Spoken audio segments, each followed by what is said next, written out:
Que legal, que Tá todo mundo divertido, tranquilo. que casual. Ao vivo, tá aparecendo lá, ó. E aqui não, e agora?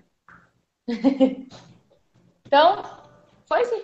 Aí. Olá, pessoal, muito boa tarde. Estamos aqui em mais um webinar do nosso programa Impulso, junto com a nossa causa.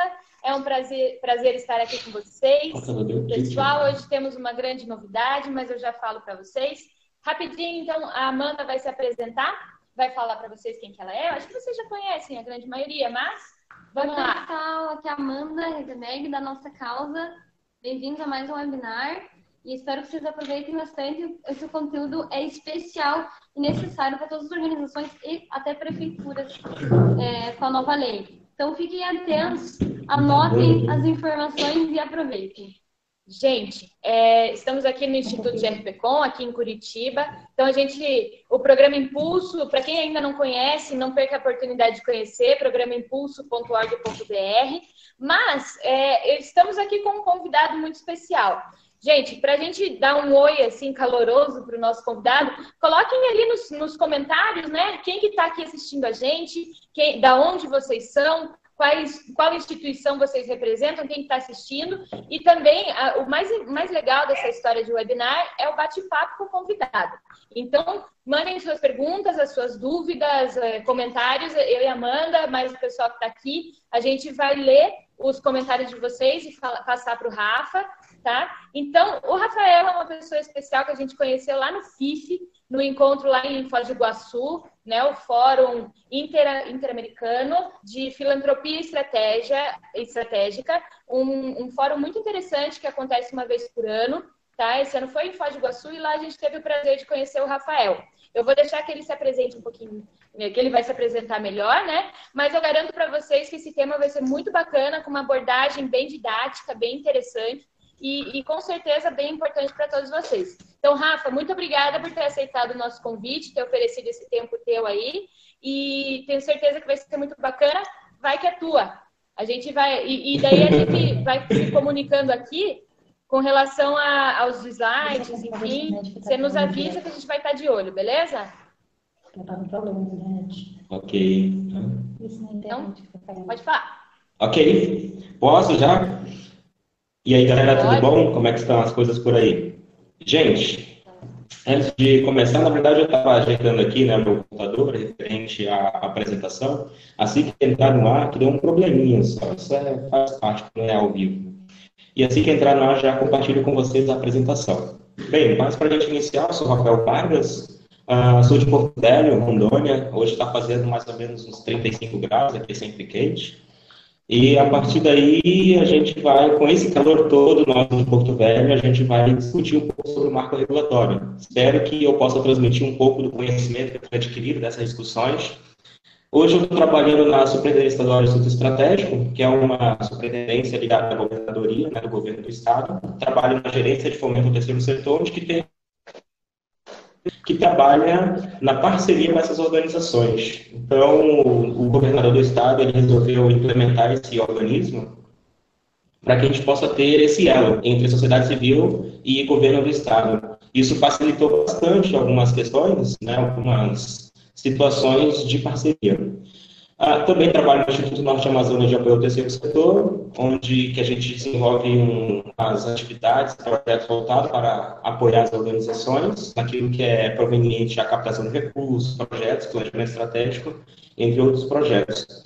Então, quero agradecer primeiramente a Amanda e a Matisa, né, por essa oportunidade de transmitir um pouco do conhecimento referente ao marco regulatório. Bem, já estou aqui tentando, né, no outro computador, a apresentação, mas a gente vai começar discutindo referente à questão do nosso tema de hoje. A ideia da proposta de hoje é a gente verificar algumas questões na prática, né, como que a gente pode colocar o marco regulatório na prática. Mas antes de a gente iniciar, eu gostaria de filosofar um pouquinho com vocês, que eu gosto um pouco de filosofia, e acredito que essa filosofia tem tudo a ver com aquilo que nós estamos desenvolvendo no nosso dia a dia com as organizações. Acredito que as organizações um organismo importantíssimo para a sociedade, realmente um ponto de vista que eu quero apresentar um pouquinho para vocês e mostrar qual é o meu ponto de vista referente a essas organizações. Bem,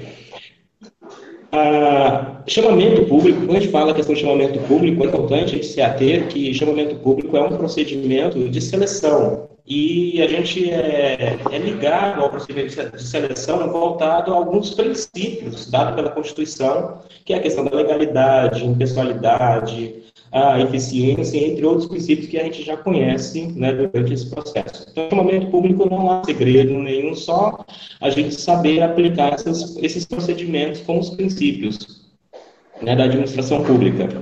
O detalhe também, fica até meio ruim, né, conversar assim, sem apresentação para vocês observarem, né, mas espero que eu consiga transmitir um pouquinho. Bem, o chamamento público, agora com a nova legislação, com a 13019, ela é um procedimento destinado a selecionar a organização da sociedade civil para firmar parceria com essas organizações. Observe que hoje, a partir de hoje, nós temos, assim, que eu gosto de informar também, que nós temos 5 formas hoje, 5 formas de trabalhar uma parceria com essas organizações. Não existem outras maneiras. Quais são essas 5 formas? Termo de fomento, termo de colaboração, termo de cooperação, contrato de gestão e o termo de parceria. Essas 5 formas, né, na verdade são 3 legislações, e esses 5 termos, esses 5 contratos ou 5 processos de parceria são os formatos que nós temos que nos ater a quando se for desenvolver algum tipo de parceria com essas organizações. Contrato de gestão vem pela lei das OS, assim muito conhecida por todos, né? Nasceu em 98, é um processo, é um procedimento também que na época era inovador, em 1998.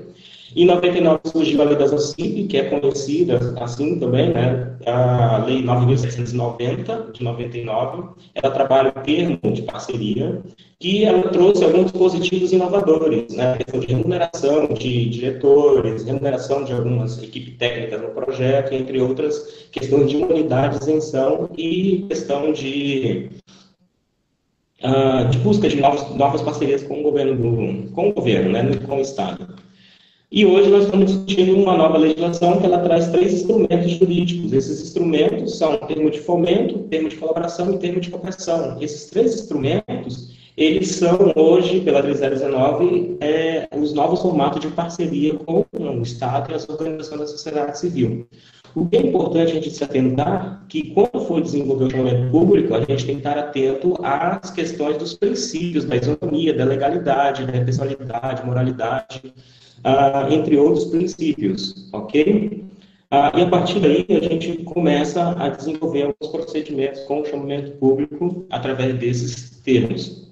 Assim, eu gostaria de apresentar para vocês alguns cenários. É claro que a nossa discussão, a nossa conversa, ela varia de vários cenários. Algumas pessoas perguntam, e as emendas parlamentares, né? Como é que pode se dar? As questões da imunidade não, da isenção, as questões que as pessoas perguntam pra caramba também, a questão de como podemos evitar o chamamento público, né? Então, eu gostaria de mostrar esse cenário para vocês. Mas eu preparei hoje uns cenários, são pequenos cenários iniciais de como o governo tem que se comportar com essas organizações.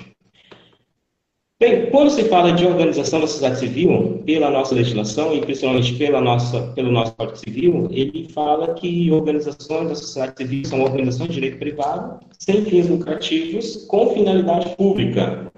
Agora, o que é importante, eu vou me ater aqui nessa discussão, nessa apresentação, o que é uma organização de direito privado? Observem que quando se fala organização de direito privado, significa que é um organismo que tem uma iniciativa própria. E a partir dessa iniciativa própria, do querer fazer, observa que a gente tem alguns critérios. Nós somos auto-administrados, temos autonomia para decidir, nós temos uma regulamentação interna, muitas vezes conhecida como estatuto, regimento interno, nós temos algumas questões de voluntariado, nós não trabalhamos a divisão entre os membros, né, a divisão das nossas lucrabilidades entre os organismos mesmo, né, entre os diretores, membros, voluntários e tudo mais. Então, nós somos uma iniciativa de direito privado. Então, observem, é só uma filosofia, só um ponto de vista. Quando você inicia algum tipo de organização, algum tipo de organismo nesse sentido, significa que você teve interesse em fazer algo pela comunidade, pela sociedade, onde você observou algum certo problema. Então, Então, significa que você tem total autonomia para realizar tal atividade. É claro, vai depender dos motivos que você iniciou essa organização, a tua missão, teus valores, teus princípios para desenvolver. Um outro ponto que eu quero me ater é que há muita discussão referente a sem fins lucrativos. Ainda há bastante confusão. Essa confusão do sem fins lucrativos, as pessoas tendem a dizer que as organizações não podem ter lucrabilidade, não podem ter lucro. Né? É um erro, né? Na verdade, é uma interpretação errônea, que quando a gente interpreta no Código Civil, ele fala: o que é a organização sem fins lucrativos?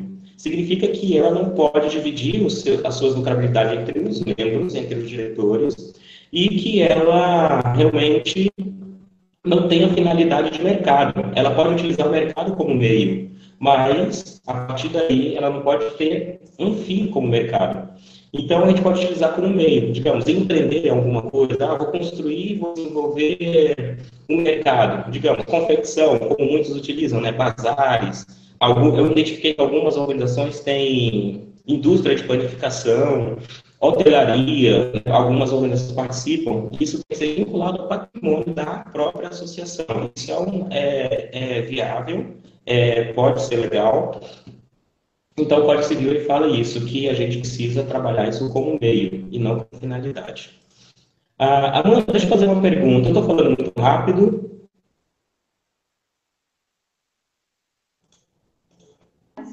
Acho que não, Rafa. O pessoal tá comentando aqui só oi para você, dizendo que estão se apresentando aqui. Tem um pessoal de Guarapuava, do Observatório Social, tem o pessoal de Curitiba, mas ninguém comentou nada sobre a velocidade. Vamos ver.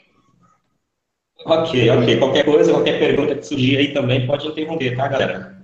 Só estou tentando conectar aqui a questão do... Já entrou, na verdade, só estou conectando aqui o meu WhatsApp web para pegar o link. Mas, Rafa, tenta colocar a apresentação, mas se não der certo, a gente passa depois também para o pessoal. Ok, então. Bem, gente, então, né, é só um esclarecimento referente a isso, né, organização sem fins lucrativos. Sem fins lucrativos é isso, você não trabalha dividendo a tua lucrabilidade, né, na verdade você reinveste no próprio projeto, na própria organização, e é o mesmo procedimento que hoje que a gente está discutindo, os negócios sociais. Os negócios sociais, eles são voltados para reempreender realmente naquilo que você está empreendendo. Finalidade pública. Toda organização, direito privado sem fins lucrativos, ela tem essa finalidade pública. E essa finalidade pública, ela é uma ação de uma certa coletividade, naquilo que você quer trazer como benefício. A tua organização, que é voltada para assistência, ou educação, ou a saúde, ou a cultura, na verdade, a tua missão, o teu objetivo da organização, ela que vai dar essa prerrogativa final, né? A tua finalidade pública. E é importante, estrategicamente, sempre você verificar, alinhar o que o governo está pensando com finalidade pública, né? Quais são as ações que o governo está pensando e você consegue estrategicamente alinhar e sempre estar atento às legislações. Né? Um exemplo, quem trabalha na assistência tem que estar atento ao Sistema Único da Assistência, ao SUAS, ao LOAS. A partir daí, você, como organização da assistência, começa a trabalhar com aquela parceria mais voltada por um processo mais estratégico. Então, é importante que vocês fiquem atentos nesse sentido. Bem, eu vou entrar aqui numa discussão que eu acredito que ela seja pertinente, principalmente aqui para a nossa região, porque o que eu estou falando para vocês são algumas questões que eu tenho vivenciado aqui na nossa realidade da região norte, né, principalmente no estado de Rondônia. Eu quero apresentar para vocês, acredito que vocês que estão aí acompanhando, acredito que possam se encaixar em alguma dessas situações. Bem, assim, o ponto de vista, acredito eu que só existe dois tipos de pessoa, dois perfis de pessoas que participam dessas organizações, que trabalham, que se dedicam dessas organizações. A primeira pessoa ela tem um perfil que vem pela dor. Acredito eu que essas pessoas que trabalham nessas organizações vêm pela dor. A outra é pelo amor à causa. Agora, como é que se dá? Existe uma terceira, talvez alguém possa perguntar, mas existe uma terceira, mas a gente vai deixar ela um pouquinho para mais tarde e discutir um pouco como nós podemos evitar essa terceira pessoa. Bem, a dor. Vamos imaginar a dor. Vamos pegar aqui a Matisa, né? A Matisa que está intermediando essa nossa conversa. Vamos imaginar a Matisa. A Matisa, ela gosta de acompanhar aí esporte, né? Ela gosta de acompanhar o esporte e, de repente, aí em Curitiba, né, Matilda? Em Curitiba, ela resolveu assistir o Globo Esporte. Às 7 horas da manhã, ela acordou cedo, ela resolveu assistir o esporte. E ela gosta sempre de acompanhar aquele noticiário daquele atleta, sabe? Aquele atleta que é motivador, que venceu todas as barreiras, dificuldades. E ela é empolgada com esse tipo de noticiário. Ela acordou cedo. Matiza, você gosta de chocolate, Matiza? Gosto. Mais ou menos, mas gosto. Gosta de chocolate. Então, Matiza, gostando de chocolate, ela esparramada no sofá, ela resolveu, quer saber, para acompanhar esse noticiário, eu vou fazer um chocolate no frio de Curitiba. Só que ela acabou esquecendo que no sábado, na noite anterior, ela havia colocado uma mesa de centro. E toda a mesa de centro tem uma quina, e quinas gostam de canelas. E ela acabou esquecendo, né? Me sonolenta, quando ela foi para usar a sala, ela bateu a canela na quina, a canela, ela começou a sentir dor. Qual a primeira ação da Matiza? O que ela fez? O que vocês acham que ela fez? Claro, né? Acho que muitos de vocês vão falar, ela xingou, ela gritou. Realmente, provavelmente, né, pela cara dela que ela está mostrando aí, talvez ela tenha feito isso. Mas após ela ter realizado isso, sabe qual? O primeiro passo, ela passou a mão na canela dela. Por que ela passou a mão? Para aliviar a dor. Por que as organizações são essa representação? As organizações muitas vezes vêm pela dor. De repente, nesse nosso bate-papo, surge uma senhora, 56 anos, passou por certos procedimentos de câncer e hoje ela representa a Associação de Combate ao Câncer de Mama. E ela observou que outras mulheres sentiam a mesma dor. Qual é a dor? A dor da desistência, a dor de não querer viver, a dor da quimioterapia, a dor de todos os procedimentos da quimioterapia, ela quis desistir da vida. E observou que outras mulheres estavam com a mesma dor. E o que ela resolveu? Montar um organismo, uma associação, montar uma fundação, algo que possa representar essa dor. E, a partir daí, orientar as mulheres a evitar o câncer de mama, a evitar todo esse procedimento da resistência. Então, ela veio para a dor. E toda dor vem desse procedimento. Não é à toa, que com certeza aí, que está nos acompanhando, representa a Associação de Combate ao Câncer, a Associação dos Deficientes Visuais, a Associação dos Deficientes Físicos, todas essas pessoas, todos esses grupos que é voltado, muitas vezes, como alguns dizem, pela minoria, eles vêm pela dor. A dor do preconceito, a dor realmente da discriminação, a dor da dificuldade de buscar, alcançar, muitas vezes, o mercado de trabalho, porque a sociedade muitas vezes tem essa questão da discriminação. Então, a partir daí, essas pessoas vêm pela dor. É um ponto. Agora, o que é importante observar, que com a nova legislação, mesmo sendo pela dor, a gente hoje nós não estamos só pela questão da causa, sendo ela dor, nós temos que ser profissionais também para atuar com essas organizações. Se nós não formos profissionais, dificulta. Não é só pela dor, não é pelo querer fazer e aliviar a dor, mas nós temos que buscar informações, conhecimento para que nós possamos saber trabalhar com essa dor da melhor forma possível. Como falei para vocês, tem outro personagem também. O outro personagem é o amor, amor à causa. E vocês conhecem muito bem, né? Existe uma certa filosofia, 3 pontos de vista referente ao amor. Desejo aquilo que nós não temos, desejamos sempre o que não temos. A Matiza viu lá no celular de R$4.000 da última geração, com os aplicativos que ela deseja, e custa R$4.000. Ela deseja, significa que ela está amando, é um amor, é um desejo. Dependendo do salário dela, ela vai amar pelo resto da vida. Né? Então, é o desejo. E nós, como organização, desejamos a mudança, desejamos aquilo que é interessante para a coletividade, para a sociedade. Um segundo ponto de vista de amor é a alegria na presença. Não só desejar, mas se alegrar. Não só desejar o outro, mas se alegrar na presença.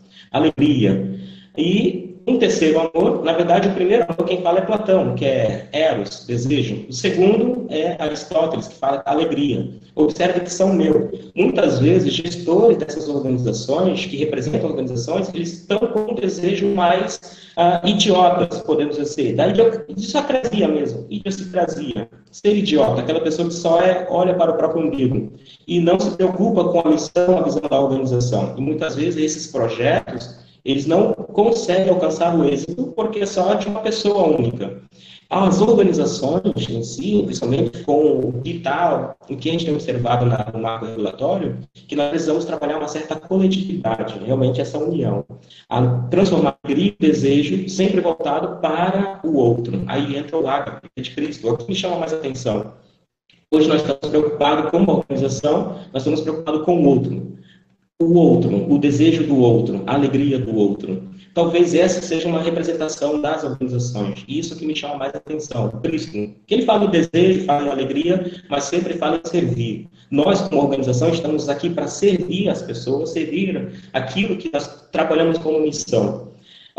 Assim, por que me chama a atenção? Não é porque Cristo fez os cegos enxergarem, por ele ter andado sobre as águas, né? Por ele ter feito transformar água em vinho. Não, isso não me chama. Chama a atenção essa questão do servir ao outro. Talvez seja essa representação, e isso, após muitas leituras, discussões sobre a 319, comecei a observar que isso é algo interessante, que as organizações começaram a se expor nesse sentido, de que realmente nós precisamos nos colocar, ou pelo amor ou pela dor. Mas sendo pelo amor e sendo pela dor, nós precisamos estar capacitados e qualificados para entrar no rol das organizações que realmente fazem as coisas sérias. Por que eu estou falando isso? Porque a 3019 ela vem com essa tendência de realmente selecionar as organizações que são capacitadas para desenvolver uma parceria com o Estado. Se você não tiver capacidade, se você não demonstrar para o Estado que você realmente pode ter essa capacidade, fica difícil você ter uma parceria com o Estado, né, no sentido seja estadual, municipal ou federal, ou com a União. Existe uma terceira pessoa? Existe. E essa terceira pessoa sempre vem aqui no escritório e fala: Rafael, eu quero montar uma organização, eu quero montar uma ONG. E o primeiro questionamento que a gente faz é: por que você quer montar uma organização? E ele sempre fala: aqui tem muito recurso público disponível, tem muito fundo, tem muita emenda parlamentar, tem muito... E a gente, na verdade, é o primeiro questionamento que eu faço: por que você quer montar? Se você não tem uma missão, um objetivo, ou algo que realmente possa representar o desejo e a alegria daquilo que nós possamos promover como um desenvolvimento social, não há sentido de você só ir pela questão do recurso. Então, a partir daí, essa terceira pessoa são os aventureiros que a gente tem identificado.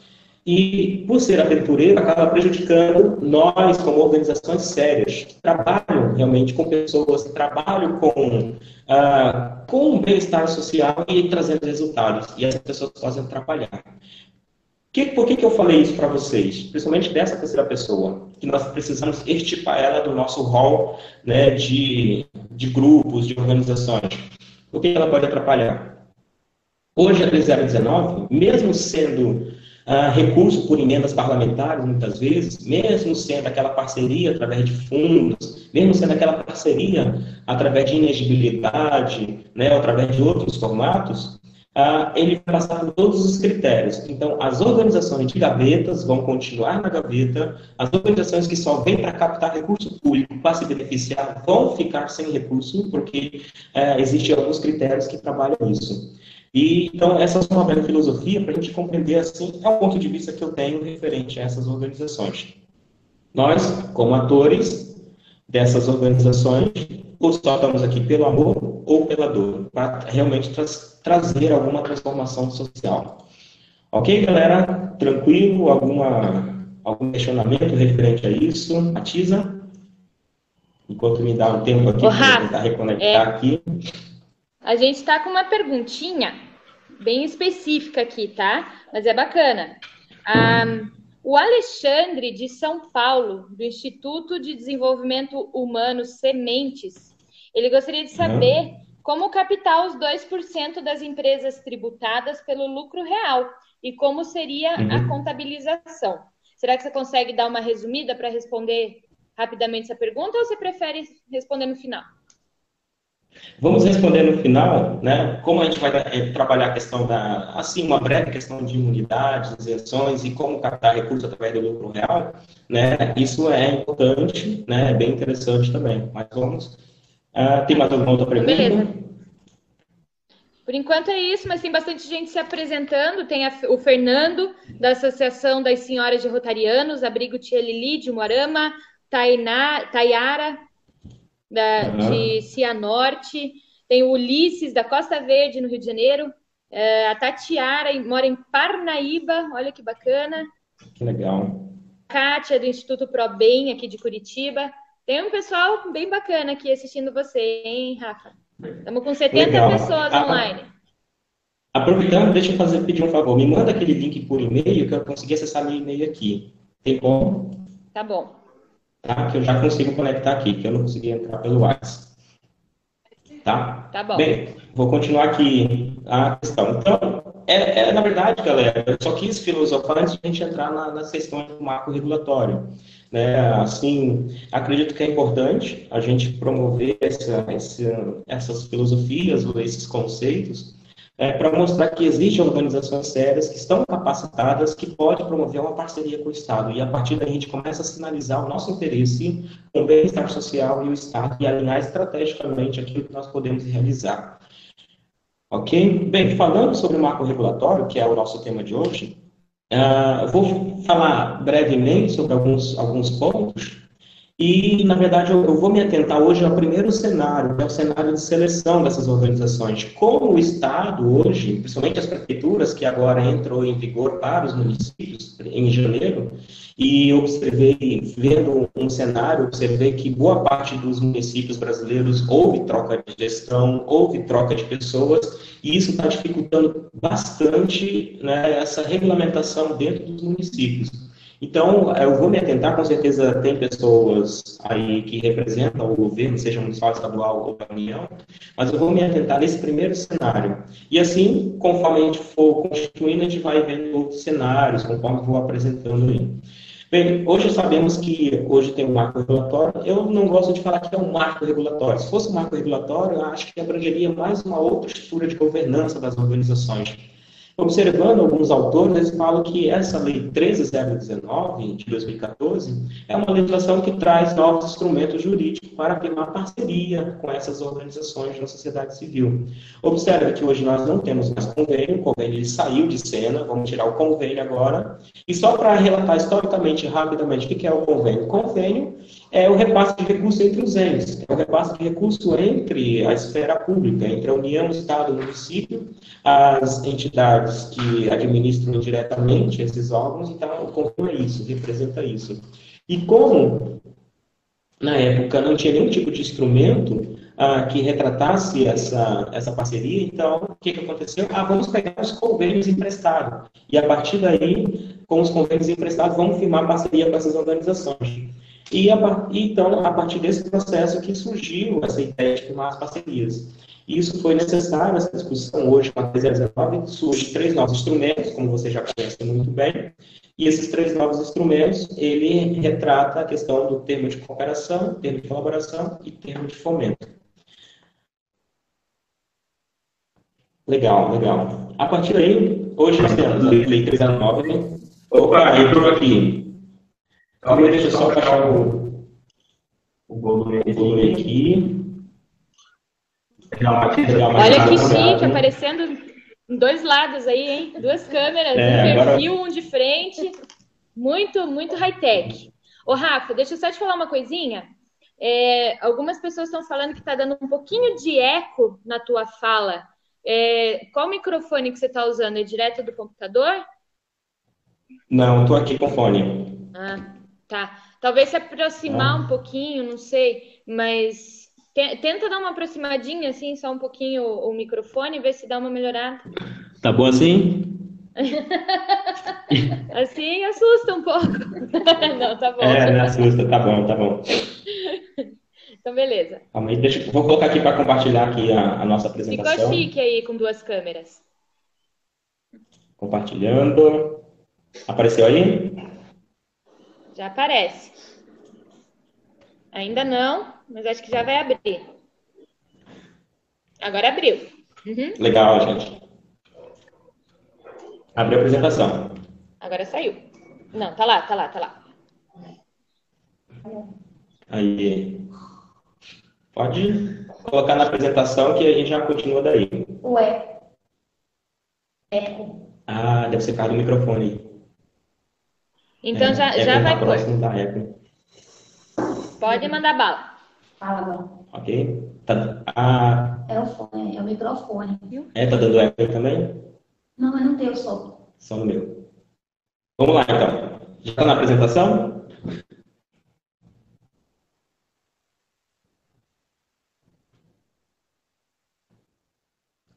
Tá, Rafa, pode ir. Agora tá aí. Ok. Eu não poderia de deixar de... Esse aqui é o nosso governo do estado de Rondônia, né, o nosso cenário e o nosso pôr do sol. Não poderia deixar de... Bem, deixa eu pular aqui, né? Isso aqui foi já inicialmente que nós conversamos sobre o chamamento público, né? Qual era a ideia do chamamento público de selecionar as organizações da sociedade civil. Discutimos também um pouquinho sobre as organizações, né, e a questão dos termos de colaboração e como vai se dar o chamamento. Deixa eu pular aqui. Fizemos algumas reflexões sobre as organizações da sociedade civil, né, direito privado, serviço lucrativo e comunidade pública. Filosofamos um pouco sobre o amor e a dor. Com certeza, boa parte das pessoas se encontraram nessa filosofia entre o amor e a dor. Boa parte de nós estamos aí realmente nessas organizações pelo amor ou pela dor. E agora, o que eu acredito também, que quem faz parte do terceiro setor, quem faz parte dessas organizações, são sempre pessoas diferenciadas. Eu sempre acreditei nesse perfil de pessoas diferenciadas, que elas fazem com amor, fazem com carinho, fazem com uma prestação de serviço incrível. Não é isso? Então, agora entramos aqui no nosso marco regulatório, onde que nós podemos observar. Bem, esse slide, gente, também, como vai ser compartilhado com vocês, vocês também podem encontrar no site do governo, né, do governo federal, está lá disponível. Depois eu compartilho o link também com vocês. Tem vários materiais, tem modelos de editais, então tem várias questões lá no site. Então, a 1319 entrou em 2014 e o decreto, como vocês podem ver, o decreto é recente. Ele é agora de 2016. O decreto 8.726 de 2016, eles que regulamentam todos os procedimentos referentes ao marco regulatório. Como falei para vocês, esse aqui é um slide padrão que está no governo federal. Eu só peguei, só adaptei ao meu perfil, né, coloquei algumas alterações, mas é o mesmo slide que existe no governo federal. Bem, o que nós podemos observar aqui, vou pegar aqui minha setinha, aqui, o marco regulatório, na verdade, essa legislação, ela veio o quê? Para trabalhar uma segurança jurídica. Nós não tínhamos uma segurança jurídica. Como nós havíamos falado antes, havia a questão dos convênios. E os convênios não davam tanta segurança jurídica porque a gente não tinha tanta fiscalização, ou tanto monitoramento, ou avaliação dos resultados, principalmente. Havia várias legislações e, a partir daí, havia várias interpretações referentes a um processo único. Vou dar um exemplo para vocês. Não sei se eu estou falando alguma coisa que vocês já passaram, mas se eu falar algo, é só coincidência, tá, galera? De repente, vamos pegar aqui a Matisa novamente. A Matisa apresentou um projeto para o governo.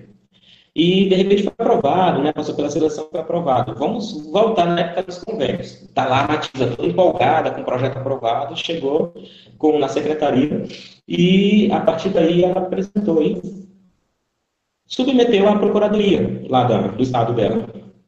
A procuradoria ela voltou com um parecer: olha, o projeto não está de acordo com a portaria ministerial 01, vocês têm que adaptar. Ok, vamos atualizar de acordo com as novas legislações. Volta para a secretaria já, só o parecer da procuradoria, não sei de vocês aí, mas o nosso aqui leva uns 3 não, acho que uns 30, 60 dias, muitas vezes, um parecer de um procurador. Não sei de vocês aí. Mas corta ágil, tá? Então, deu parecer, aí precisa atualizar na portaria interministerial 01. Legal. Fez lá, levou mais 3 semanas para atualizar o projeto, plano de trabalho, e submeteu novamente à procuradoria. A partir daí, o procurador falou: olha, galera, né, surgiu aqui uma...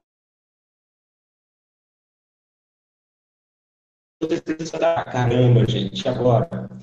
Volta novamente a esse trabalho, atualiza o projeto, atualiza tudo e submete novamente à procuradoria. Aí a procuradoria fala: olha, surgiu agora o decreto 507, galera. Vamos aí atualizar na 507. Caramba, e agora, gente? Que legislação nós, como nós iremos proceder, com que tipo de legislação para firmar essa parceria? Aí a gente já fica pirando a cabeça, né, nesse sentido.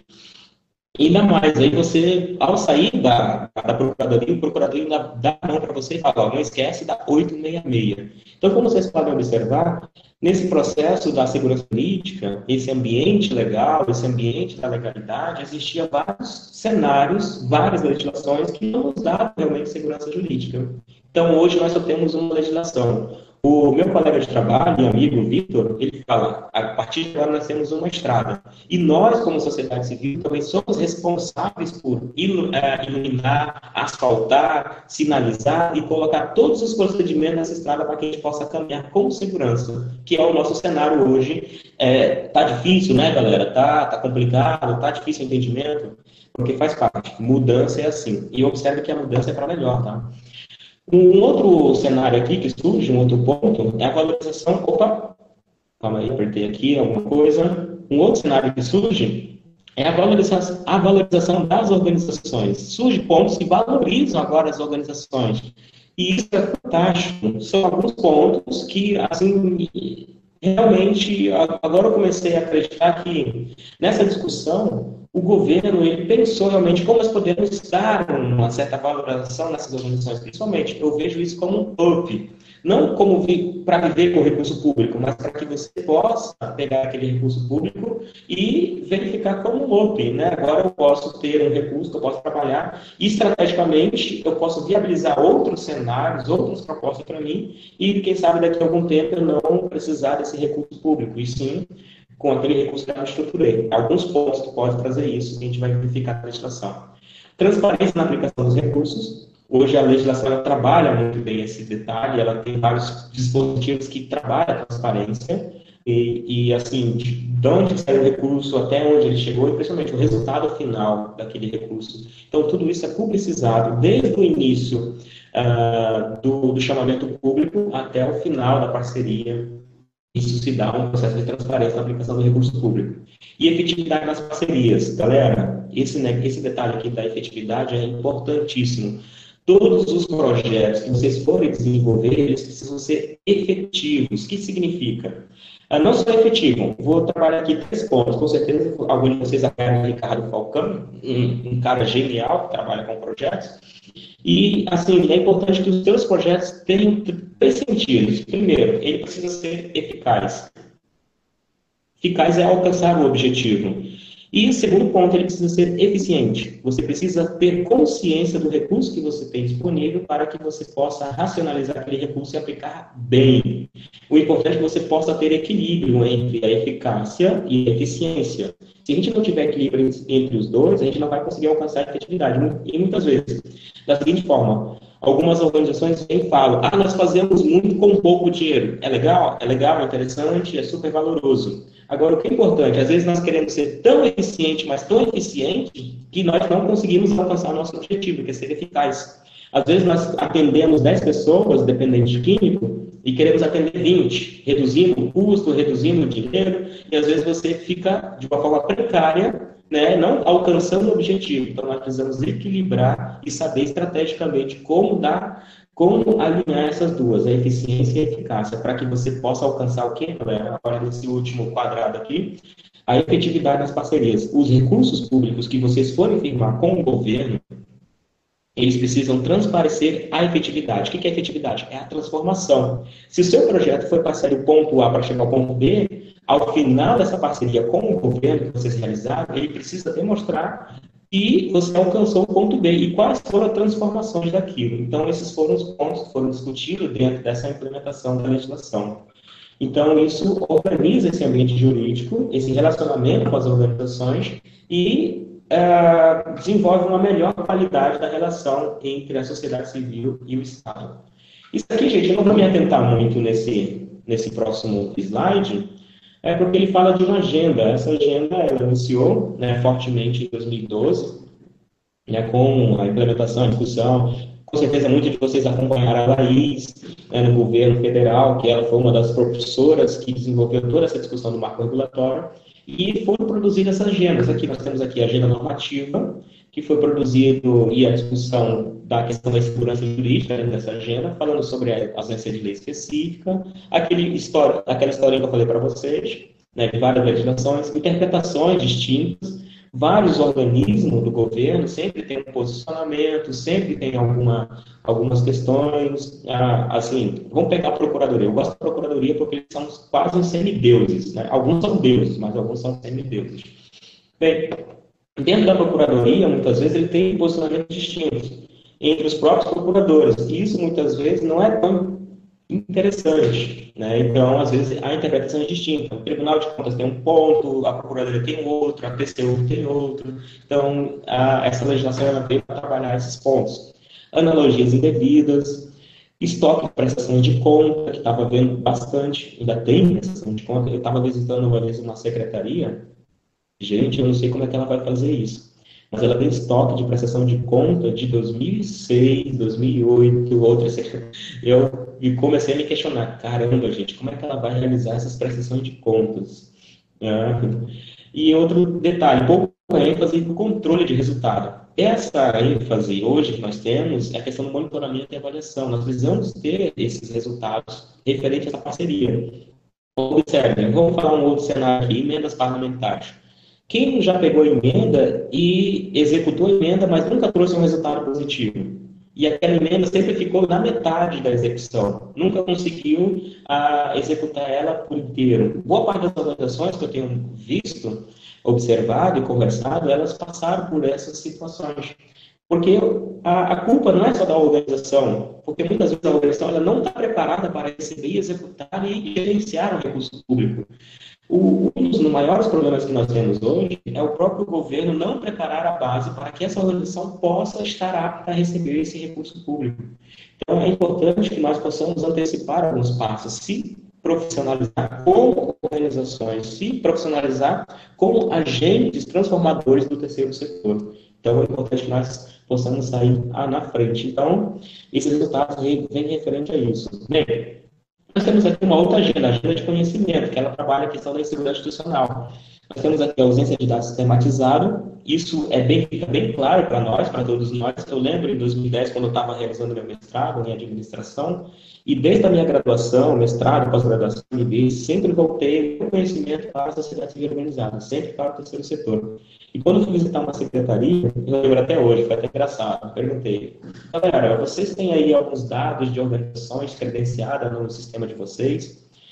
E ela falou, não, nós não temos. E questionei, mas vocês não firmam convênio com essas organizações? Firmamos. Você não tem um quantitativo? Ela disse, não temos. Cara, quando eu saí daquela sala, já fechando a porta, ele, não, peraí, eu tenho de cabeça, anota aí. Eu falei, poxa, isso inviabiliza totalmente na pesquisa. Para vocês observarem, a falta de preocupação de vocês sistematizar os dados dentro dessas secretarias, do organismo público, né, da administração pública. Um outro detalhe dessa agenda de conhecimento, pouca capacitação. Observe que hoje na legislação existe um dispositivo que ele obriga, pelo menos, ter no orçamento a capacitação técnica, não só para os técnicos do governo, não só os técnicos do Estado, mas é importante que o Estado também realize capacitações para os gestores das organizações, voluntários, coordenadores, eles precisam ser capacitados, e para os conselhos de direitos também, isso é previsto a um dispositivo na legislação que prevê isso. Agora é importante nós, como organizações, estar atento ao que o governo está planejando, o que ele pretende desenvolver de capacitação técnica. É importante estar atento ao PPA. Com certeza, boa parte de vocês acompanha o PPA, acompanha a LOA, acompanha a LDO, e todo esse procedimento que eu chamo de triângulo de gestão, PPA, LOA e LDO. É importante que vocês fiquem atentos e indique também. Olha, seu secretário, olha, seu prefeito, indique também como que eles podem estar trabalhando isso para que nós, como organizações, possamos receber essas capacitações e nos capacitar mais e mais para que possa prestar um bom serviço para a sociedade. Planejamento suficiente, né, um detalhe que a gente tem observado hoje, realmente, hoje a gente consegue observar bem essa questão do planejamento suficiente. Quando entrou o marco regulatório, nós tivemos um tempo de adaptação, boa parte dos estados não se atentaram, os municípios estão começando a se atentar agora, antes tarde do que mais tarde, né, galera? Então, isso é importante que a gente fique atento. Dificuldade de adaptação às normas e ao sistema, que é o SICOM, o sistema de convênios do governo federal. Eu lembro até hoje, em 2015, o Vitor, né, o meu colega e amigo do trabalho, ele começou a ligar a galerinha que administra o Sicom, e ligando, e nada, e questionando, e aí galera, vocês estão sabendo que dentro da legislação existe um dispositivo que vocês vão disponibilizar essa plataforma para os estados e os municípios, através de uma rede Sicom e tudo mais, e o Sicom sempre dando uma negativa para a gente. E até hoje, na verdade, o Sicom se posicionou, galera, realmente a gente não tem pernas ainda suficiente para atender todos os municípios, todos os estados. Se for possível, os estados e os municípios têm que desenvolver sistemas para cuidar da própria demanda. Observe, é um detalhe que a gente precisa ter cuidado também. Não sei vocês aí nos estados de vocês, no município de vocês, mas depois coloque aí nos comentários se no estado de vocês tem sistema, né, que regulamenta essa transferência de recurso público. Ok? Bem, aqui, continuando a agenda, né, contratualização, foi discutido o formato de como contratualizar essas organizações. Eu não gosto de falar de contratos, e sim, eu gosto de ver como parceria. Nem a questão de terceirização, que as pessoas confundem também a terceirização com o terceiro setor. Né? A gente observa nossos parlamentos de uma certa ignorância, muitas vezes, discutindo coisas que não têm sentido e não tem uma orientação legal referente à própria discussão. Sustentabilidade. A gente foi discutindo na legislação e tem alguns pontos, se a gente souber utilizar estrategicamente os recursos públicos, a gente pode trabalhar uma certa sustentabilidade para a nossa organização, mas isso a gente pode ver mais à frente. Certificação. Observe também que hoje está revogada a utilidade pública, e eu gostei pra caramba quando revogou a utilidade pública, assim, no meu ponto de vista, principalmente na nossa realidade aqui. Quando eu para vocês, vou apontar alguns pontos da realidade. Não sei se é a realidade de vocês aí. Mas a utilidade pública para nós, aqui no estado de Rondônia, em alguns estados da região norte, sempre foi utilizado como produto de barganha pelos deputados, que barganhava promessas que nunca iriam acontecer. Então, prometiam emendas, prometiam recursos, mas só para barganhar e segurar aquela organização, né, para o reduto dele. Então, nunca foi interessante. Deixa eu só voltar aqui no quadro da sustentabilidade, gente. Aproveitar para filosofar um pouquinho para vocês, e eu gostaria que vocês ficassem atentos. Uma vez eu estava vendo um professor da UNB, e ele falou 2 pontos de sustentabilidade. Claro que nós temos o tripé, né, o tripé da sustentabilidade. E nós temos algumas questões que podemos discutir sobre sustentabilidade. Qual é o primeiro ponto que a organização busca para ela se manter com os seus trabalhos ativos? Acho que boa parte de vocês irão responder. Nós precisamos de dinheiro, de recursos. É válido, é legal. Agora, lembra que as organizações são de direito privados e elas têm iniciativas próprias? Para a gente ter recurso, é importante que a gente já tenha isso planejado. Antes de abrir uma organização ou desenvolver um trabalho, é importante que você já se planeje e trabalhe uma sustentabilidade financeira para ela de renda própria, muitas vezes. Então, isso é importante você discutir e verificar isso. Mas o que eu quero apresentar aqui para vocês são 2 pontos de sustentabilidade dentro desse tripé. As organizações, elas precisam ter sustentabilidade política. É o primeiro passo, é o primeiro ponto que nós, como organizações, precisamos nos atentar à sociedade. O que é a sustentabilidade política? É o reconhecimento da sociedade com o trabalho que você faz. Se a sociedade não reconhecer o trabalho da organização, significa que você não está alinhado com os interesses da sociedade. É a mesma coisa da seguinte forma, vou fazer uma analogia aqui. Você está lá, né, você quer, o prefeito ele vai implementar uma praça numa comunidade X. Só que ele nunca entrevistou a comunidade, nunca participou, nunca fez um diagnóstico daquela comunidade. Você, como prefeito, colocou a praça, insistiu na praça, daqui 2, 3 meses, o que vai acontecer com a praça? A praça vai estar com um centro de prostituição, um centro de distribuição de droga, né, nesse sentido, porque a comunidade não aceita aquele objeto. Da mesma forma, se a sociedade não aceita o nosso trabalho, fica difícil. A sociedade precisa reconhecer o seu trabalho. Vamos dar um exemplo aqui. Imagine, vocês conhecem, né, o Hospital de Câncer de Barretos, vamos falar de Barretos, que é conhecido no Brasil inteiro, ou o Hospital Santa Marcelina, nós temos uma filial aqui. Se um desses organismos, tanto Santa Marcelina quanto Barretos, falarem assim, olha, amanhã nós iremos fechar as portas porque não temos recursos.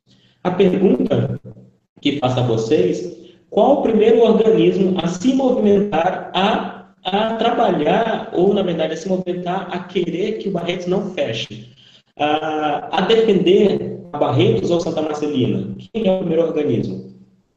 A sociedade. Então, significa que a sociedade reconhece que o trabalho de Barretos do Santa Marcelina é importante. Se o trabalho deles acabar, menino, o mundo vai ficar feio. Então, é importante que vocês trabalhem para isso. Sustentabilidade financeira, gente, é consequência daquilo que você apresenta como trabalho. Como realmente é importante. Uma pergunta. Você contrata profissionais ruins? Claro que não. Né? Você vai contratar profissionais bons. E para contratar profissionais bons, você sabe que aquela pessoa se capacitou, se qualificou e realmente ela fez por onde merecer ter um bom salário, porque ela é um bom profissional. Da mesma forma, as organizações, elas vão ter bons captadores ou vão conseguir captar bons recursos porque ela conseguiu, por consequência da sustentabilidade política dela, a ter reconhecido da sociedade e a sociedade beneficiar ela com doações, com recursos, mas é claro, é importante que vocês estrategicamente desenvolvam isso dentro do planejamento estratégico, plano de captação de recursos, entre outros formatos que vocês possam estar desenvolvendo. Eu só quis filosofar para a gente compreender um pouquinho mais sobre algumas questões, sobre como nós podemos estar desenvolvendo algumas ações das nossas organizações. Rafa. Oi, Matisa, quer falar alguma coisa? Sim, quero te perguntar como é que nós estamos, assim, com relação ao tema, se já tá, como que está se encaminhando, se está da metade para o final, só para a gente poder deixar o pessoal que está assistindo um pouco ciente, porque já são 4 horas, e daí quem quer ficar, a gente continua, a gente vai continuar aqui, mas para saber só em que ponto que você está na tua fala. Metade para o final. Beleza, então mais uns 15 minutinhos? Vou correr então, vou virar o Usain Bolt. Não precisa correr, mas é só para a gente deixar o pessoal ciente, que daí também tem as perguntinhas para a gente responder no final, tá? Ok. Então eu vou só passar por esse slide aqui rapidamente, valeu. Capacitação, né, agenda de conhecimento, capacitação, é importante que a gente acompanhe, também está no dispositivo da legislação. A comunicação e disseminação, né, também existe um dispositivo que fala sobre comunicação e marketing dentro da legislação. E estudos e pesquisa, gente. Hoje nós temos várias plataformas, várias organizações que realizam estudos e pesquisa dessas organizações. Bem, só para a gente verificar aqui o que muda. Acho que a gente já sabe muito bem, né, sobre alguns pontos do que muda com essa legislação. Primeiro, a abrangência dela é nacional. Então, ela aplica em todos a administração pública, seja a União, Estado, Distrito Federal e municípios. Sabemos que os instrumentos jurídicos dela são próprios, termo de fomento, colaboração e acordo de cooperação. Termo de fomento e colaboração tem que estar previsto no plano, tem que estar previsto no orçamento. Cooperação, ele pode se dar por chamamento público ou não, vai depender de como vai se dar essa parceria. Mas fomento e colaboração, existe transferência de recursos, cooperação não há transferência de recursos. Agora, o que é fomento, o que é colaboração? Os dois são chamamento público, tá, galera? Os dois passam pelo chamamento público. Também, como eu falei para vocês, há vários outros cenários. E se for por emenda parlamentar, qual é que eu posso utilizar? Fomento e colaboração. Também vai de estratégia da organização, né, do organismo público, se vai realizar fomento ou colaboração. Mas eu vou explicar como é que se dá os dois.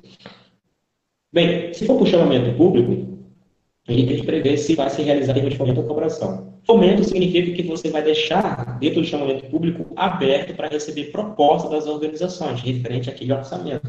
Então, significa que as organizações vão apresentar planos de trabalhos orquestrados por elas para que se dê o termo de fomento. É fomentar realmente as atividades das organizações referente ao que está previsto no orçamento. E colaboração significa que o próprio chamamento público, o próprio administração pública vai desenvolver critérios, ou melhor dizendo, vai realizar plano de trabalho para que as organizações possam submeter-se àquele plano de trabalho. Então, essa é a diferença dos dois. A legislação traz novas diretrizes e princípios. Na verdade, ela retoma aquela discussão que nós tivemos da Constituição de 1988, gestão democrática, participação social, né, todo aquele sentido, né, da nossa Constituição.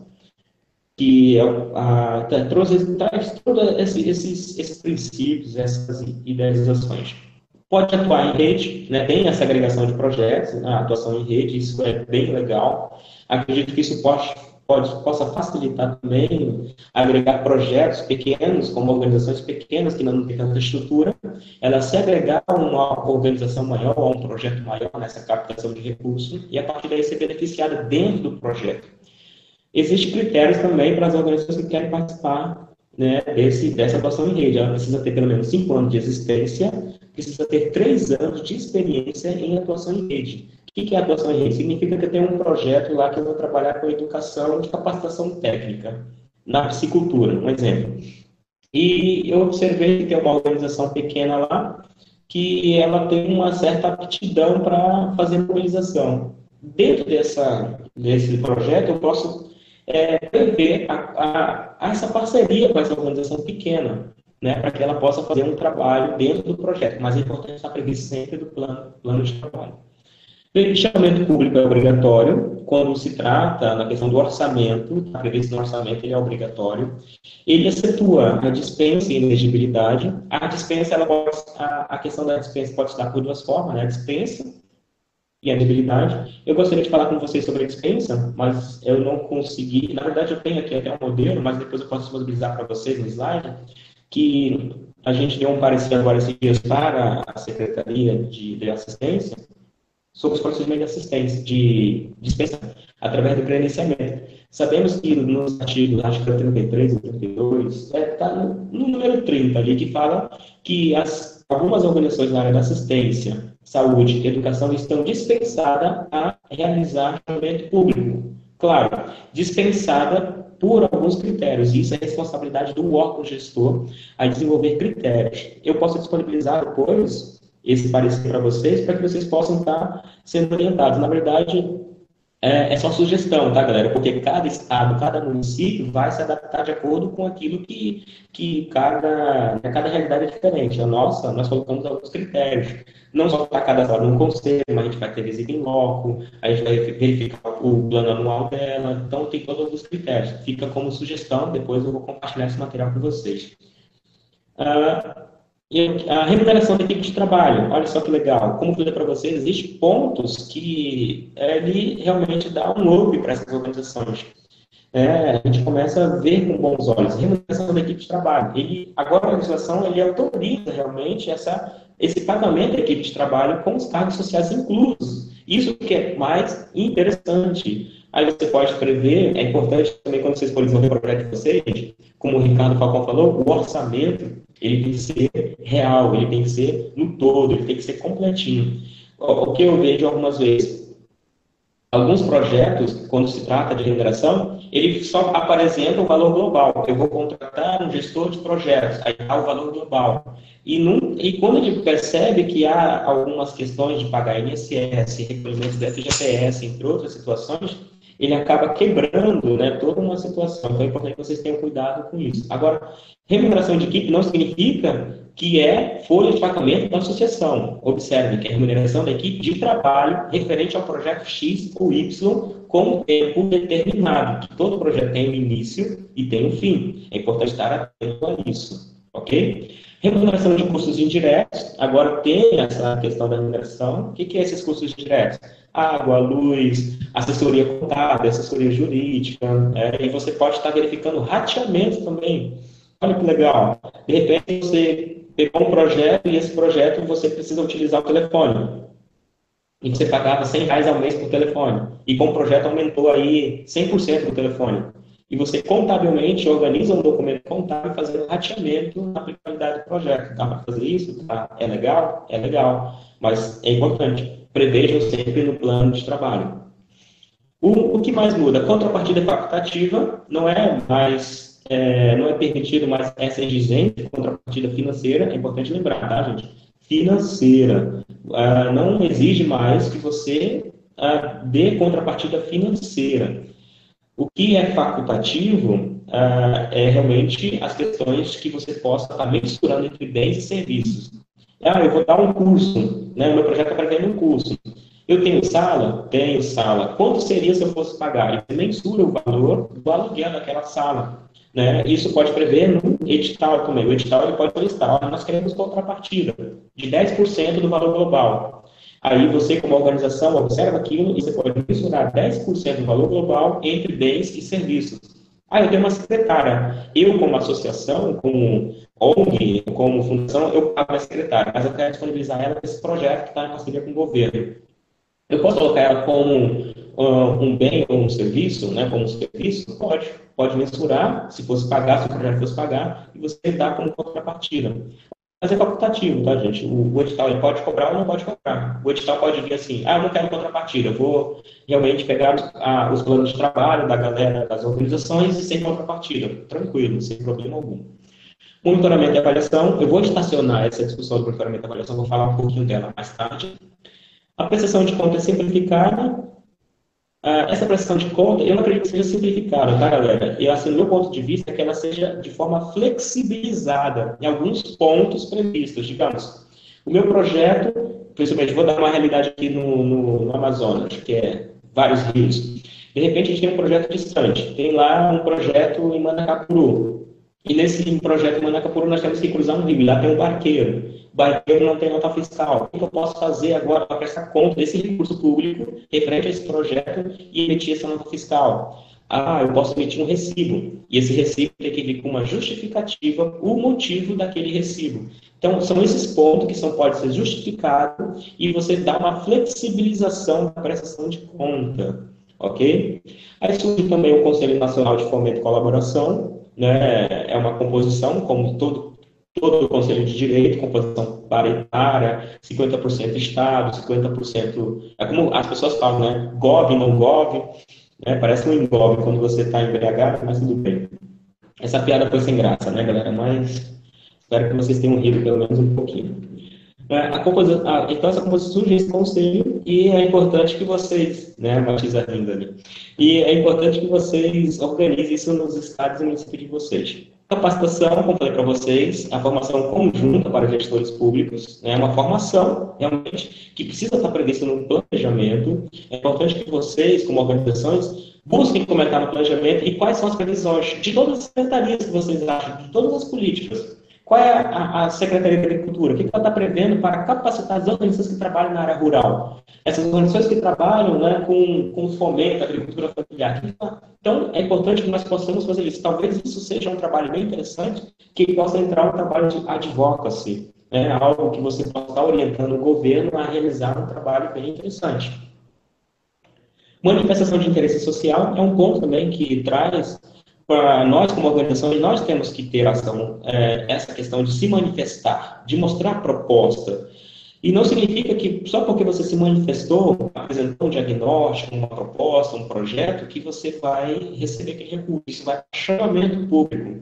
Mas é importante que você, como organização, tenha essa prerrogativa ou essa atuação, porque você consegue evoluir. Apresente proposta para o Estado. Olha, Estado, nós estamos tendo esse problema aqui com os moradores de rua e nós temos essa solução, temos esse diagnóstico. Apresente e verifique e acompanhe como o Estado vai se comportar. Se for aprovado, vai para chamamento público. Né? Então, isso é importante, é interessante. E, por fim, apertei um botão aqui. Só um minuto. Sim, e a comunicação, gente. A comunicação, né? Estava esquecendo aqui da comunicação. A comunicação, isso você pode prever também no plano de trabalho. Olha que legal. Que tal a gente promover uma propaganda na rádio, na TV? Isso vai de acordo com a estratégia de vocês. Por que eu gosto desse... Antes a gente não podia nem imprimir um panfleto, né? Nós não poderíamos imprimir um panfleto. Agora você pode prever como é que você vai fazer um plano de comunicação. Isso é importante que não seja o projeto todo, né, com plano de comunicação, mas é importante que você preveja pelo menos um orçamento daquele orçamento, né? Preveja lá como você vai trabalhar a comunicação desse projeto. Sabe por que isso é legal? Porque você, a partir daí, a comunidade começa a te enxergar, a sociedade começa a te observar. Aquele recurso público, a galera começa a reconhecer que aquele recurso público está sendo aplicado. Então, a partir daí, você, sabendo trabalhar estrategicamente com isso, você começa a ganhar o quê? Espaço e, principalmente, começa a ter reconhecimento da sociedade e começa a garantir a tua sustentabilidade política.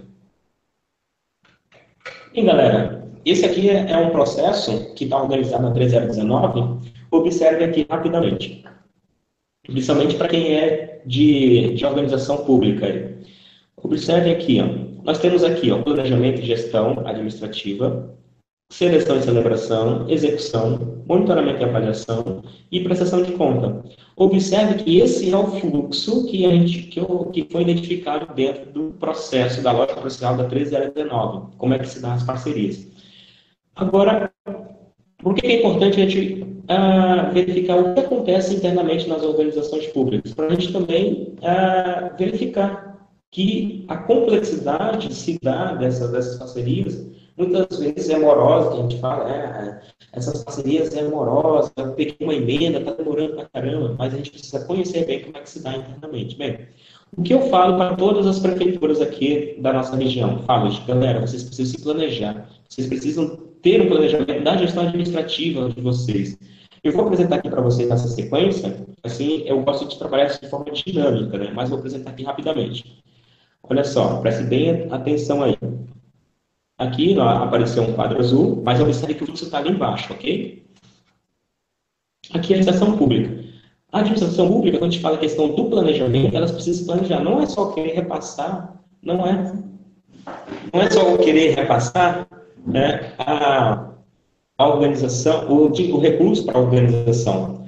Né? Mas é importante que vocês fiquem atentos a como vai se dar o planejamento. Quer ver? Observe aqui no slide. Aqui nós temos a administração pública. Né? O que nós precisamos observar? Lembra que eu falei para vocês que eu falo que é triângulo de gestão? Observe aqui. Nós temos aqui o PPA, nós temos a LOA e nós temos a LDO. Eu gosto de chamar isso de triângulo de gestão, do orçamento. E a partir daí você começa a identificar tudo aquilo. Aqui nós temos aqui, eu desenhei aqui o administrador público. O secretário, o ministro, seja ele quem for. Ele está aqui pensando, coçando a cabeça, pensando, e agora? Será que eu previ algum tipo de orçamento de repasse na área da educação, da saúde, da assistência, cultura, agricultura, para alguma organização da sociedade civil? E ele começa a querer identificar isso. E ele, para fazer esse repasse, ele precisa primeiro identificar o plano plurianual, identificar a execução anual, que é a LOA, e a partir daí ele vai observar, legal, achei, muito bem, aqui eu tenho um recurso para assistência, que da Secretaria de Assistência, um exemplo, e aqui eu tenho um recurso para trabalhar campanha para criança e adolescente, a campanha contra os maus tratos da criança e adolescente, eu tenho aqui. E como eu falei para vocês, não é só querer. Ele precisa ter todo o processo de legalidade, impessoalidade, eficiência, todos aqueles princípios. Qual é o primeiro passo que ele precisa ter? Ele precisa montar uma comissão de seleção e avaliação. Essa comissão, como vocês podem observar aqui no nosso gráfico, ou no nosso fluxo, está aqui embaixo, prevista aqui dentro do planejamento. Essa comissão de avaliação, ela que vai também, junto com os interesses da secretaria ou do ministério, elas vão alinhar estrategicamente como que vai proceder o chamamento público. Olha que legal. A partir daí, ele montou a comissão. É importante observar, essa comissão, ela é composta por 3 indivíduos. Aqui, ó, nós temos a Maria, o José e o Pedro. Então, são 3 pessoas que vão compor essa comissão, e essa comissão, ela que vai fazer o quê? Ela vai analisar o orçamento, vai avaliar, vai produzir o chamamento público, vai receber as propostas, vai considerar, vai analisar as propostas, vai classificar. Então, elas que vão realizar todo esse primeiro passo do chamamento público. E é importante que essa comissão, ela precisa ter pelo menos uma pessoa de carreira.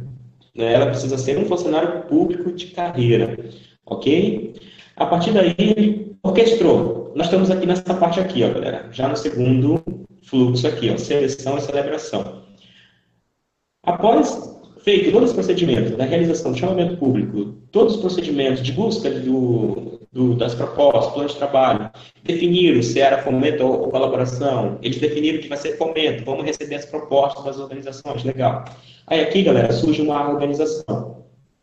Esse rapazinho aqui, ele representa a OSC, okay? Aquela organização que você faz parte. E ele está tão feliz porque ele foi aprovado nesse chamamento público. Ele vai receber um recurso para a campanha e desenvolver a campanha que trabalha, né, a defesa da criança e adolescente. Essa campanha, né, de maus tratos, né, para que a gente possa estar ampliando isso. Ele gostou, ele está feliz. E ele se preparou para isso. Aqui, ó, nós temos uma tartaruga ninja, o Leonardo. Observem. nós estamos aqui na parte da seleção. Celebramos essa parceria com a organização, entregamos, né, firmamos, aí homologamos e assinamos o termo. A partir daí já surge também esse personagem, essa tartaruga ninja. Por que surgiu essa tartaruga ninja? Ele é conhecido como um gestor de projetos, que é um colaborador público, que ele vai acompanhar, avaliar, monitorar, né, essa parceria com a organização. E eu posso dizer o seguinte, gente, é importante que o gestor de projetos ele seja uma pessoa capacitada, qualificada e tenha conhecimento do mundo do terceiro setor para realmente poder orientar melhor e assessorar essas organizações. Eu acredito que esse processo ele é interessante porque a partir daí nós conseguimos evoluir profissionalmente. Bem, ele tem que ser um ninja. Voltando aqui um pouquinho na comissão. Tanto a comissão quanto o ninja aqui, quanto o gestor de projetos, eles precisam estar realmente capacitados e qualificados. E se eles não quiserem participar, eles precisam comunicar ao seu gestor superior. Olha, eu não posso participar porque é uma política diferente, não tenho conhecimento, porque as pessoas aqui eles precisam ter conhecimento. Ok? Então isso tem que ficar bem claro nesse processo. Então firmou aqui a parceria. Firmou a parceria, nós estamos na parte de execução. A execução para as organizações, elas vão executar o plano de trabalho. Então, elas vão executar aquilo. Então, ele vai executar a campanha da criança, a campanha, né, de defesa da criança e adolescente. O gestor de projeto também vai entrar em execução. Ele vai executar e vai monitorar e avaliar o que está acontecendo dentro do plano de trabalho. Então, tudo aquilo de que procede, ele vai estar acompanhando. Então, ambas as partes vão estar executando, tanto a sociedade civil quanto o governo, né, ou o Estado que vai estar promovendo. A partir daí, gente, eu gosto de falar o seguinte, o gestor de projeto, é importante que ele se alinhe, ou ele fique próximo do controle interno. É legal, sabe, ter outros personagens como controle interno, para que possa orientar melhor. Ok? A partir daí entra o processo de monitoramento e avaliação, que também o gestor de projetos entra nessa parte. Eu gosto de falar da seguinte forma, senhores gestores de projetos, ou vocês que poderão ser gestores de projetos do governo, realmente, eu gosto que vocês fiquem assim, mais próximos das organizações. Sejam simpáticos com as organizações e, principalmente, considerem, na verdade, tanto simpático quanto... como é o nome daquela outra palavra, gente? Alguém me ajuda aí? Simpatia, não. Ser simpático e ser empático, não. Cara, fugiu, mas tudo bem. É importante que vocês fiquem bem próximos das organizações. E a partir daí orientar. Aqui, no monitoramento e avaliação, também vai surgir outros personagens. Eles não se repetem aqui, tá, gente? Os mesmos personagens daqui não são os mesmos daqui. É a mesma coisa. Eu vou fazer e eu vou me autoavaliar. Isso não pode acontecer, ok? Esses personagens aqui, ó, de seleção e avaliação, eles são publicados no diário. O gestor de projeto também tem que ser publicado no diário oficial ou meio de comunicação oficial. E o monitoramento e avaliação, ele também precisa ser comunicado. É o mesmo procedimento. São 3 pessoas e essas 3 pessoas têm que estar capacitadas para desenvolver o monitoramento e avaliação. E uma delas tem que ser funcionário público de carreira. Opa! Ok? Aqui, então, esse é o passo de procedimento de chamamento público. Agora, o que é importante observar? Entro nessa comissão e, ao final, surge aqui o último, que é a prestação de conta. Galera, eu vou revelar um negócio para vocês. E espero que vocês não fiquem zangados comigo. O problema nunca foi, nunca será e nunca vai ser prestação de conta. Sinceramente. O problema sempre está aqui, ó. Tá dentro do fluxo. Por falta de monitoramento, por falta de avaliação, a gente acaba se ferrando aqui na prestação de conta e acaba acumulando tudo aqui na prestação de conta. Então, nunca foi, nunca será e nunca vai ser. As coisas estouram na prestação de conta. Mas se a gente mantém um fluxo correto, trabalhando monitoramento, trabalhando avaliação, a gente consegue alcançar bons resultados e alcançar a efetividade. A partir daqui da prestação de conta, o que é importante observar, que a gente só homologue, só protocole a prestação de conta e passe tranquilamente, porque você fez todos os procedimentos. Esse fluxo, galera, ele se dá por inegibilidade, ele aplica-se à elegibilidade, ele aplica-se às parcerias que vêm por dispensa, ele aplica-se às parcerias por emendas parlamentares. Então, todas as parcerias que for firmar com o Estado, ele tem esse fluxo. As prefeituras têm que estar atentas a este fluxo. As organizações também têm que estar atentas a esse fluxo para que possam fazer tudo legal, tudo certinho. Ok? Então, esse é um cenário que eu mandei para vocês. É um cenário, gostaria de mostrar esse cenário, mas devido ao tempo, né? Vamos ver aqui. Eu gostaria de apresentar, assim, como é que está o governo do estado de Rondônia. Para vocês observarem aqui. Esse é o nosso decreto estadual, 21.431, de 2016. Na verdade, nós já tivemos uma idealização de uma lei que regulamentasse os processos em 2013, julho de 2013, que é a Lei 3.122. Já criamos um sistema de parceria do governo do estado, isso em 2013 também. Então, a gente já estava atento às tendências referentes ao chamamento público. Então, aqui no estado, a gente trabalha a questão das tendências. Como que a gente pode estar prevendo as tendências? É lendo, galera, só lendo o que o governo está pensando, o que o legislativo está pensando, e a gente está sempre observando o que pode acontecer daqui 3, 2, 5 anos, a gente consegue prever isso tranquilamente. Bem, vou mostrar aqui o fluxo do nosso governo do estado. O órgão gestor. O órgão gestor pode ser qualquer secretaria. Assistência, saúde, educação, cultura, agricultura, qualquer secretaria. Ele é responsável pelo chamamento público, pelo recurso, pela emenda, né, para onde vai ser executada essa parceria. Observe que aqui embaixo tem o CISPA, Sistema de Parceria. Esse sistema, ele tá realmente produzido, foi formatado para desenvolver o chamamento público. Ele ainda não está para as emendas, ainda não está para a dispensa nem para a elegibilidade. Ele está inicialmente para o chamamento público, que é o primeiro passo que nós demos agora em 2015. Em 2015, nós realizamos nosso primeiro chamamento público, né? Acho que foi, que pelo que eu não conheci, acho que foi o primeiro do Brasil, não sei se teve outros, eu tentei pesquisar, mas não consegui encontrar. O primeiro, por que nós fizemos isso? Nós já estávamos testando as legislações referentes a essas parcerias.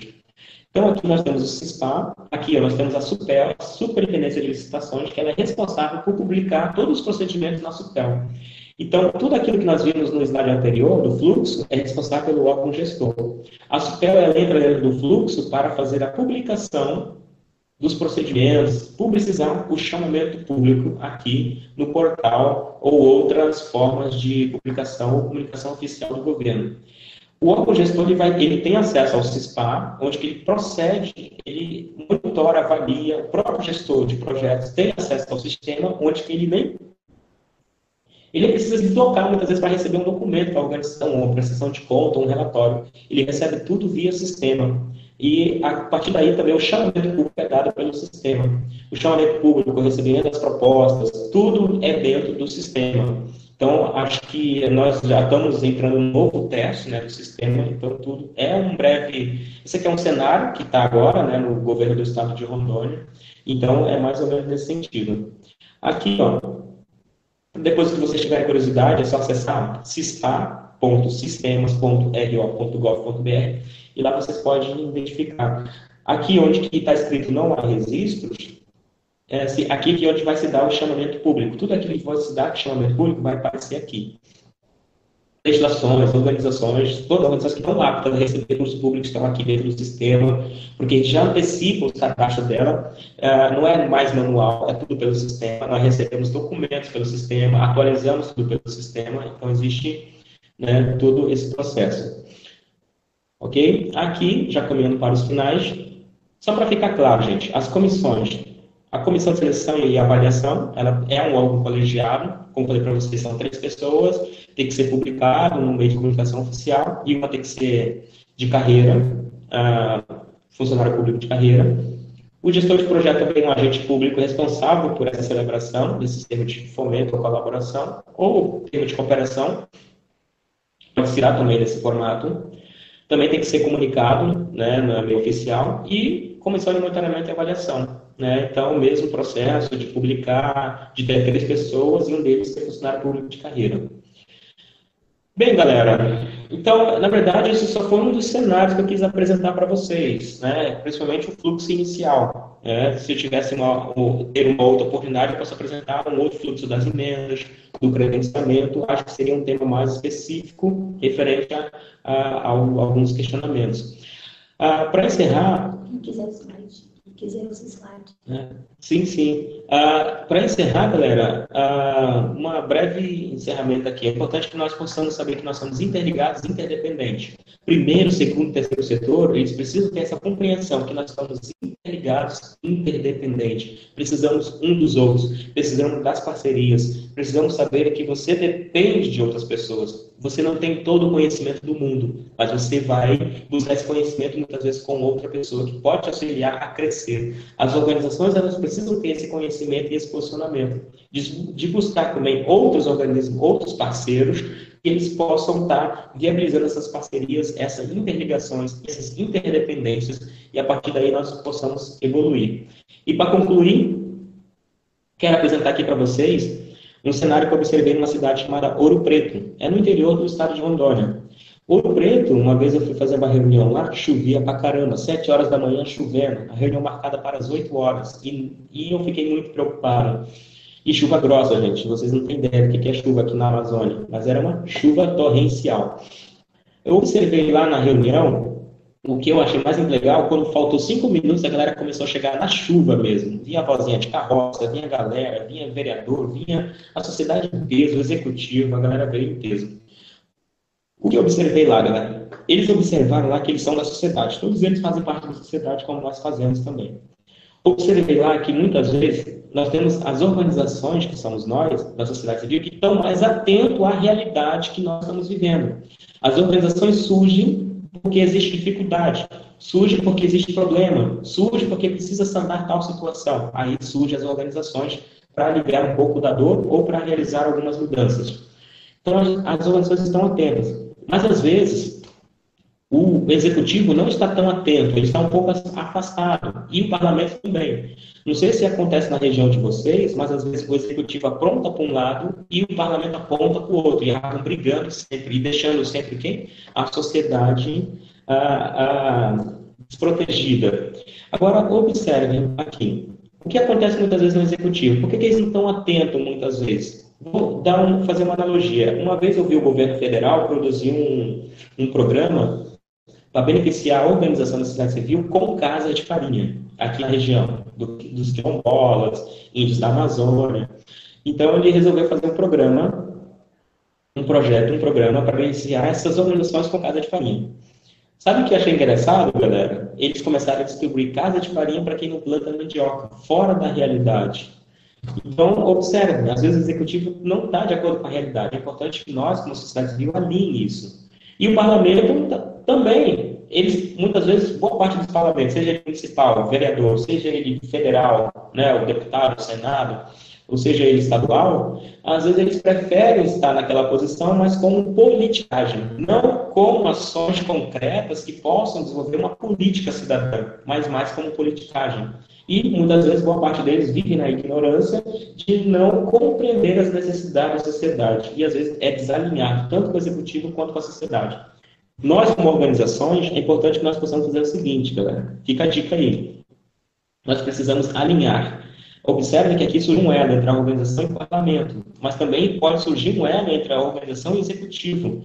E alinhando e fazendo esse elo, essa discussão, nós podemos também alinhar a proposta entre o executivo e o parlamento. Acredito que esse formato ele possa proteger a sociedade e junto